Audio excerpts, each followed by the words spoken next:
ओम युक्ष्वा हि अरुषि रथे हरितो देवरोहितः ताभिः देवान इह वह। युक्त ही करो रुष्ट न होने वालियों को रथ में, हे हरि शरीर वाले, दिव्यकर्म करने वाले आरूढ़ दिव्यकर्मा। उनके द्वारा उनके साथ दिव्यकर्म करने वालों का यहाँ भली भांति वहन करो। यह मंत्र ऋग्वेद के प्रथम मंडल के 14वें सूक्त का 12वां मंत्र है और इस मंत्र के ऋषि मेधातिथि काण्व है और इस मंत्र का मुख्य विषय है विश्वे देवाः अर्थात दिव्य कर्म करने वाले। इस मंत्र का छंद है निश्चरत गायत्री और स्वर है षड्ज। तो इस 14वें सूक्त का यह अंतिम मंत्र है 12वां। इस 14वें सूक्त में 12 मंत्र हैं और इस 14वें सूक्त का चूंकि संपूर्ण मुख्य विषय है विश्वे देवाः अर्थात समस्त देव कर्म करने वाले। तो ये 12वें मंत्र में एक उपसंहार टाइप का एक सारांश जैसा आया है, इसको अपन समझते हैं।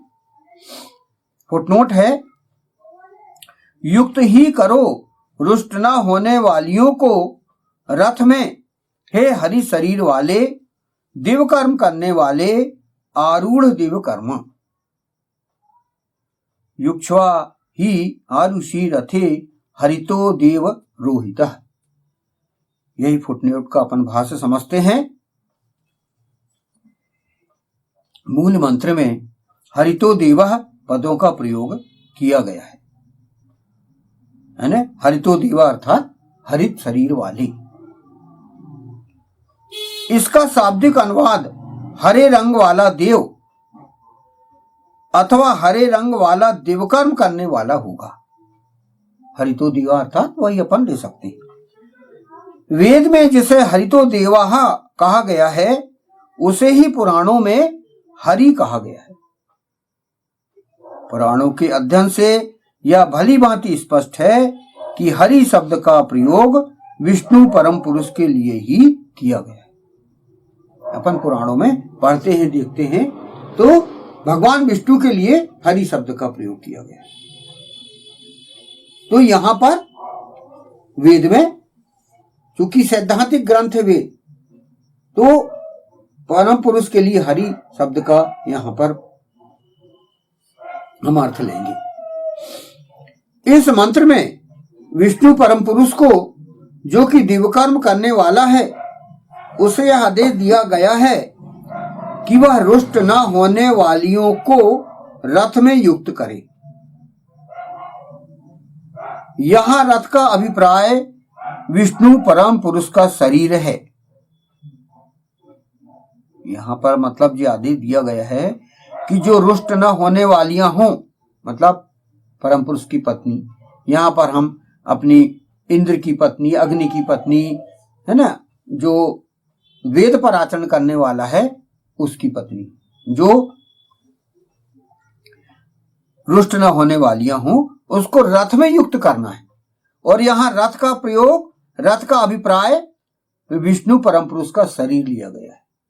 और यहां पर कठोपनिषद का उदाहरण भी दिया गया है कि रथ क्या होता है। आत्मानं रथिन विद्धि शरीरम रथमेव तु। आत्मा को रथी जानो और शरीर को रथ। कठोपनिषद अध्याय 1 वल्ली 3 और श्लोक 3। इस मंत्र में यह बात स्पष्ट की गई है कि विष्णु परम पुरुष भी किसी लड़की अथवा औरत को उसकी इच्छा और सहमति के बिना अपने शरीर से युक्त ना करे। उसकी सहमति जरूरी है, पत्नी की सहमति भी जरूरी है हर बार जब आप प्रजनन कर्म करते हो तो। लड़की या औरत को स्वयंवर का अधिकार प्रदान किया गया है। नहीं, जब भी प्रजनन कर्म करना उसकी सहमति जरूरी है। हाँ, विवाह के बाद भी, विवाह के बाद भी, क्योंकि भाई शक्ति आती है ना उधर से। अब क्या है कि आप जब तक मन मिले, दिल मिले, तभी तो आप जो है 50-50 को फिर 100% करोगे। तो यहां पर इस मंत्र में यह बात स्पष्ट की गई है कि विष्णु परम पुरुष भी किसी लड़की अथवा औरत को उसकी इच्छा और सहमति के बिना अपने शरीर से युक्त न करे, यदि जब तक उसकी सहमति न हो। तो लड़की या औरत को स्वयंवर का अधिकार प्रदान किया गया है और इस नियम का पालन विष्णु परम पुरुष को भी करना है। ये जो वेद मंत्र है सबके लिए, यहां पर सबके लिए है, परम पुरुष से लेकर सामान्य जन तक, ये कि जब तक आप सहमति ना हो तब तक आप प्रजनन कर्म नहीं कर सकते।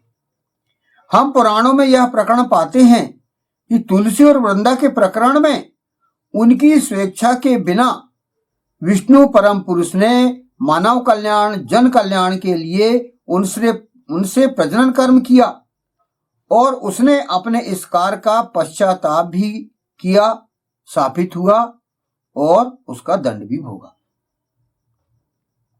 विष्णु परम पुरुष रुष्ट न होने वाली लड़कियों और औरतों से युक्त होकर ही उन पर आरूढ़ हो। इस नियम का पालन प्रत्येक दिव्यकर्म करने वालों को करना है।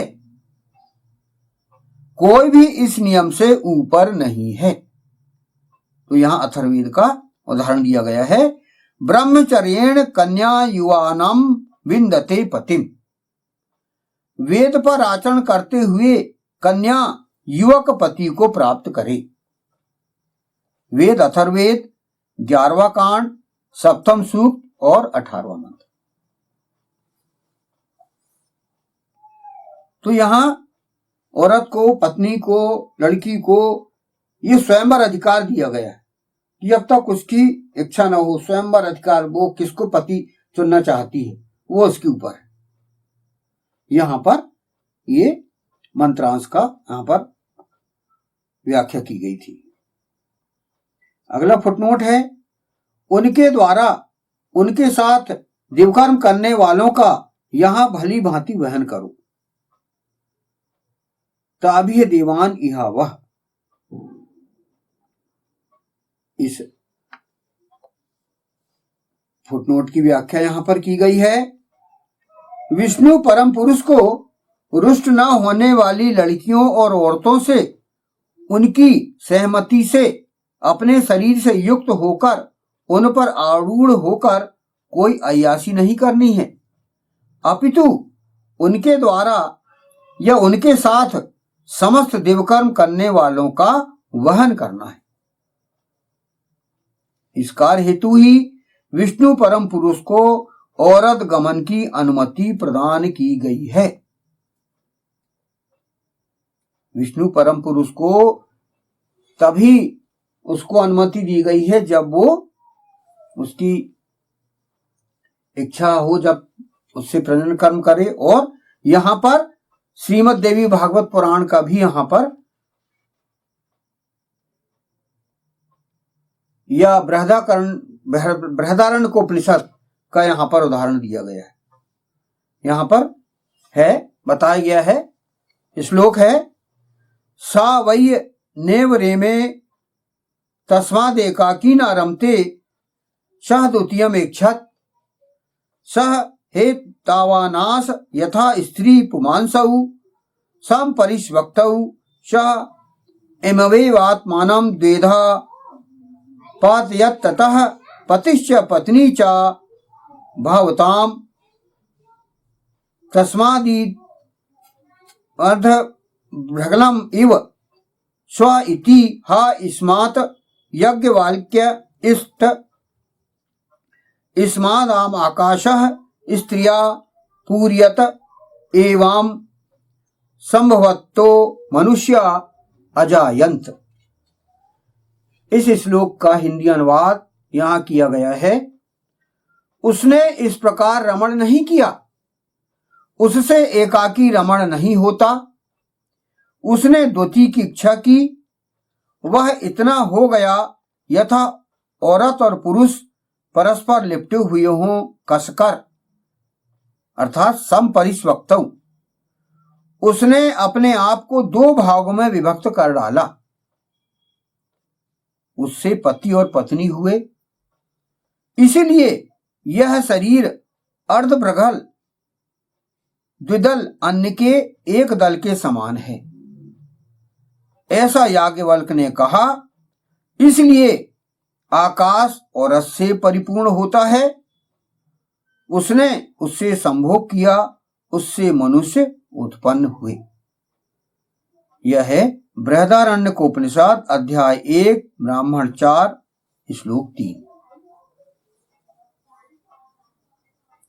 अतः वेदानुसार प्रजनन कर्म, दाम्पत्य कर्म मानव हित, जनहित, विश्वहित हेतु किया जाने वाला यज्ञ कर्म है। यह अयासी नहीं है, विष्णु परम पुरुष का निर्माण ही इस कार्य हेतु किया गया है। जैसे कि वैदिक जो सिद्धांत है उसके अनुसार मनीषियों ने ये निकाला है कि हम जो पुरुष औरत क्यों बनाए गए हैं, जात वेद सब सिद्धांत के लिए। वे पुरुष और औरत वेद के लिए उत्पन्न किए गए, ये वैदिक दृष्टिकोण है। फिर और उसके बाद कुछ मात्र सिद्धांत को मानते हैं जो सिर्फ संतान उत्पत्ति के लिए प्रजनन कर्म करते हैं, और तीसरा आनंद के लिए। तो तीन प्रकार के मत पुरुष औरत के संबंध में यहां पर चलते हैं। तो वैदिक दृष्टिकोण जो है वो बिल्कुल पवित्र दृष्टिकोण है। जात वेद सब, वेद के लिए दोनों उत्पन्न किए गए हैं। मतलब आप उनका जो प्रक्षेपण विक्षेपण हुआ है वो बिल्कुल जैसे चने का द्विदल होता है, चने की दाल बिल्कुल लिपटी रहती है, चिमटी रहती है, वो फिर अलग होते हैं। उसी प्रकार यहां पर बृहदारण्यकोपनिषद में उदाहरण दिया गया। तो परम पुरुष का जब यहां पर इतिहास बताया गया कि वो जो प्रक्षेपित हुआ तो एकाकी रमण नहीं कर सकता था, तो फिर दो हुए, लिपटे हुए थे, वो दो अलग अलग हुए, उनका विक्षेपण हुआ जगदम्बा का, और फिर उनसे प्रजनन कर्म होकर और सृष्टि बनी। फिर ये इतिहास है। ये श्रीमद् देवी भागवत पुराण में भी ये इतिहास आया है, और ये बृहदारण्यकोपनिषद में भी ये आया है कि सृष्टि कैसी बनी, परम पुरुष और जगदम्बा जो है वो कैसी हुई और सृष्टि कैसी बनी। ये बिल्कुल आपको शास्त्रों में मिलता है। तो यहां पर यानी पवित्र के साथ यहां पर बताया गया है। पति पत्नी अय्यासी के लिए नहीं है, बल्कि यहां पर एक पवित्रता आती है। पवित्रता के आधार पर यहां पर संबंध स्थापित। इसलिए विवाह बहुत अपन वैदिक उच्चारण से अपन विवाह करते हैं, पूरे संस्कार होते हैं, और उनको जो है दाम्पत्य जीवन शुरू होता है, पारिवारिक जीवन और सामाजिक जीवन उनका शुरू होता है, और वो फिर वैदिक व्यवस्था के अनुसार अपने जीवन जिए। ये इतना भरकार है व्यक्ति का, और उसके लिए इंद्रियों को वश में करना पड़ेगा, सुकृत बनना होगा, ये सब बातें उसके लिए जरूरी, तभी वो सुखपूर्ण जीवन जी सकता है। यहां पर ये 12वां मंत्र का यहां पर व्याख्या समाप्त होती है, और इसी के साथ ही इस प्रथम मंडल का 14वां सूक्त भी यहां पर समाप्त होता है। युक्त ही करो रुष्ट न होने वालियों को रथ में, हे हरि शरीर वाले, दिव्यकर्म करने वाले आरूढ़ दिव्यकर्मा, उनके द्वारा उनके साथ दिव्यकर्म करने वालों का यहाँ भली भांति वहन करो। ओम युक्ष्वा ही अरुषि रथे हरितो देव रोहितः ताभिः देवान इह वह। ओम